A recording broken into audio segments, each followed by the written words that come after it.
আসন্ন দুর্গাপূজা উপলক্ষে ভারতে ৩,০০০ টন ইলিশ রপ্তানির সিদ্ধান্ত থেকে সরে এসেছে বাণিজ্য মন্ত্রণালয়। নতুন সিদ্ধান্ত অনুযায়ী ভারতে ২,৪২০ টন ইলিশ রপ্তানির অনুমতি দেওয়া হয়েছে। ২৫ সেপ্টেম্বর বাণিজ্য মন্ত্রণালয় থেকে আমদানি ও রপ্তানি নিয়ন্ত্রকের প্রধান নিয়ন্ত্রককে চিঠি দিয়ে নতুন এই সিদ্ধান্তের কথা জানানো হয়েছে। বাণিজ্য মন্ত্রণালয় সূত্রে জানা যায়, আগের সিদ্ধান্ত পরিবর্তন করে ভারতে ২,৪২০ টন ইলিশ রপ্তানির অনুমতি দেওয়া হয়েছে। ৪৯টি প্রতিষ্ঠানকে এ অনুমতি দিয়েছে বাণিজ্য মন্ত্রণালয়।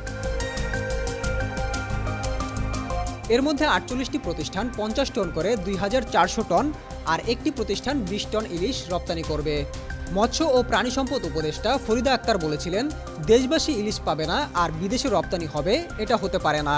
আগে দেশকে গুরুত্ব দিতে হবে, এরপর রপ্তানি করা হবে। পরে গত ২১ সেপ্টেম্বর হঠাৎ করেই ভারতে ৩,০০০ টন ইলিশ রপ্তানির কথা জানায় বাণিজ্য মন্ত্রণালয়। পরদিন ২২ সেপ্টেম্বর অর্থ ও বাণিজ্য উপদেষ্টা সালেউদ্দিন আহমেদ সাংবাদিকদের জানান, বৃহত্তর স্বার্থে এবং সর্বোচ্চ মহলের সিদ্ধান্তে ভারতে ইলিশ রপ্তানি করা হচ্ছে। আলিফ মিয়া, মেট্রো টিভি।